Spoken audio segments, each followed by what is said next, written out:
Assalamualaikum warahmatullahi wabarakatuh. Saat ini kita akan membahas tools bernama Moodle.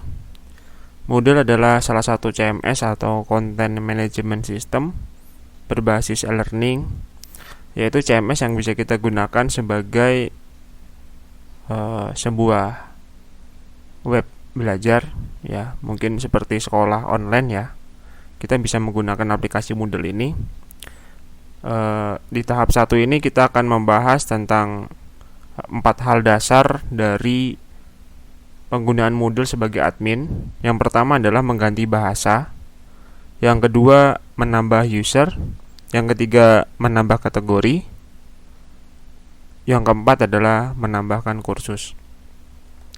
Yang pertama, kita menggunakan bahasa Inggris. Di sini saya menggunakan bahasa Inggris di kursusnya. Di saya sudah ada settingannya. Di sini udah saya ganti. Ada 2, klik di sini, ada Inggris, ada Indonesia, dan saya pilih Inggris. Jika belum ada, kalian bisa klik di icon kunci ini ya, kunci obeng di set administration. Kemudian kita pilih language setting. Dan di sini kita udah menemukan default language. Di sini kita pilih Inggris atau Indonesia. Dan jika kita ingin nambahkan bahasa baru, kita bisa language pack, kita klik ya, language pack-nya kita klik dan kita pilih atau kita cari bahasa apa yang kita ingin tambahkan. Jadi kita klik, nanti kita install select language, nanti dia pindah ke sini dan kita bisa pilih dia sebagai bahasa kita. Misalnya bahasa Indonesia ini belum ada, jadi di posisi masih sebelah sini, kita klik lalu kita install select language. Oke ya, tahap pertama kita sudah menyelesaikan cara menambah bahasa atau mengganti bahasa pada Moodle. Yang berikutnya adalah kita menambah user.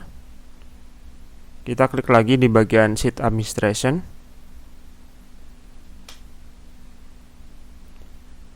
Kemudian kita klik user. Kemudian kita di sini pilih add a new user.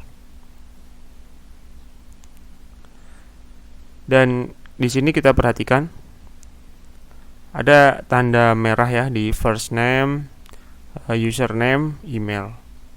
Di sini ada 3 hal yang wajib kita isi. Yang lain ini opsional atau boleh dikosongkan dan boleh diisi juga. Dan hal dasar biasanya saya gunakan 3 hal ini dan satu lagi password. Kita tambahkan misalnya namanya melon ya, melon kuning, username melon kuning juga, emailnya melonkuning@gmail.com. Ini adalah akun contoh. Dan untuk password di sini udah ada keterangan, the password must have at least 8 karakter ya di sini. Di sini harus menggunakan 8 karakter dan kalau bisa kata dia gitu kan, 1 digitnya huruf kecil, huruf besar gitu kan, huruf besar. Dan ini ya, upper artinya huruf besar, dan 1 karakter spesial di sini, dan 1 angka ya, dan 1 karakter spesial. Nah kayak gini karakternya, bisa contohnya bisa menggunakan bintang, bisa menggunakan minus atau pagar. Nah kita tulis dulu username-nya. Kita tidak nulis melon kuning, dan kita passwordnya misalnya melon kuning, M nya besar aja, melon kuning 1 2 3 tanda seru, misalnya begini.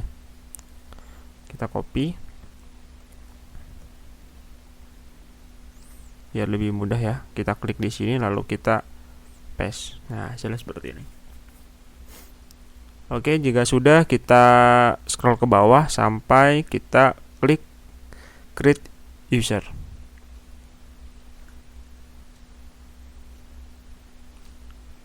Oh sorry, username-nya kita harus isi juga ternyata. Kita tulis saja melon kuning. Nah seperti ini. Lalu kita klik create user. Nah di sini udah tersimpan. Oke, jika sudah, kita bisa klik sheet administration lagi.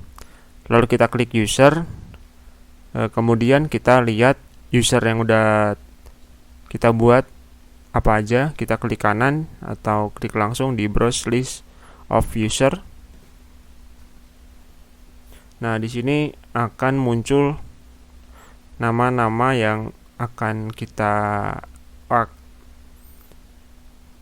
nama-nama yang udah pernah kita buat.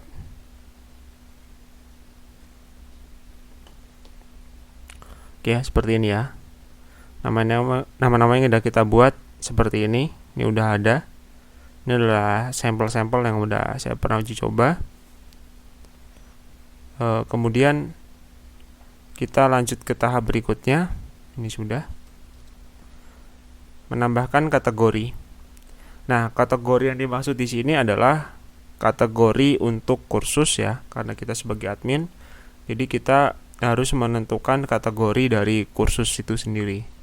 Nah, sebagai contoh sederhananya gini. Kategori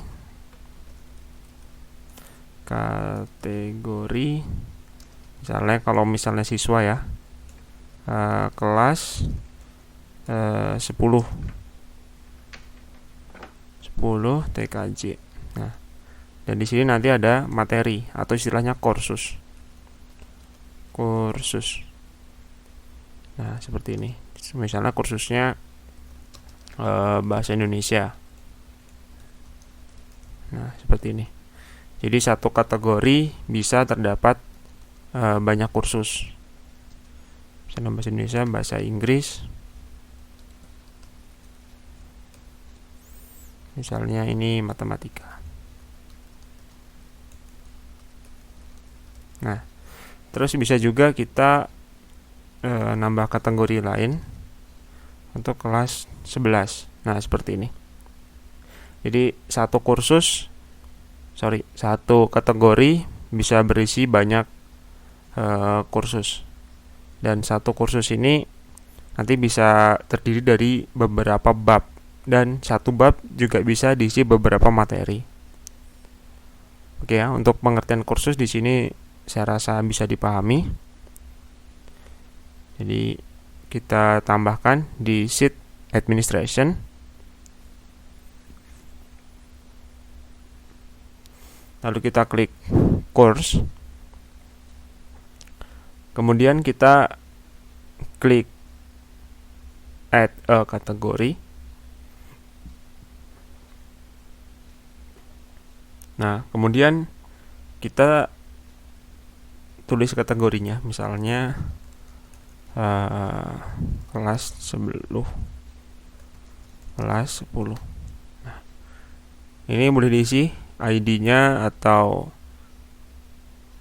description-nya, tapi kalau saya dikosongin aja. Misalnya description-nya ini adalah materi untuk kelas 10. Nah, kita create.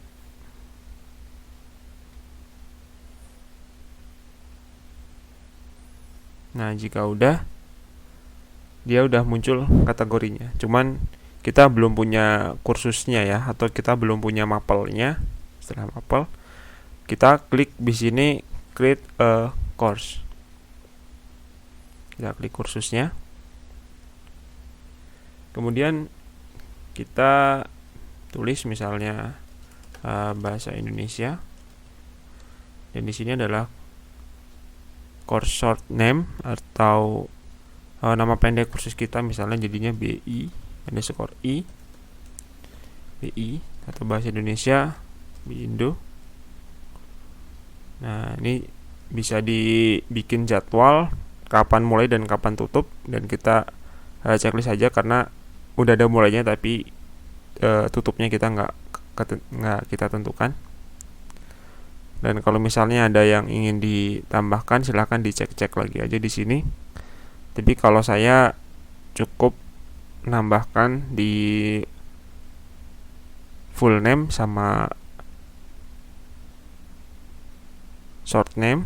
Kemudian di bagian course and date ini kita ilangin, di disablein ya, dihilangin checklistnya untuk menghilangkan akhir waktu. Jadi khawatir kalau misalnya kursusnya ditandain nanti dia hilang pada waktu tertentu. Oke, kita klik save and display, simpan dan tampilkan. Nah, di sini kita udah ada mapel bahasa Indonesia ya, istilahnya mapel ya. Di sini udah diistilahkan mapel atau satu kursusnya, dan kita harus menambahkan partisipan. Nah, partisipan ini artinya adalah pengguna, atau bisa disebutkan lagi siswanya. Jadi kita harus menambahkan siswa. Nah, siswa. Dan teknik menambahkan siswa ini ada beberapa cara. Yang biasanya saya gunakan adalah memilih atau milih sendiri. Istilahnya milih sendiri ya. Ditambah oleh admin bisa, atau ditambah oleh siswanya sendiri. Nah, kalau misalnya kita punya sekolah sendiri ya, untuk keperluan sekolah, mungkin harus ditambahkan oleh admin biar siswanya nggak masuk kelas sembarangan.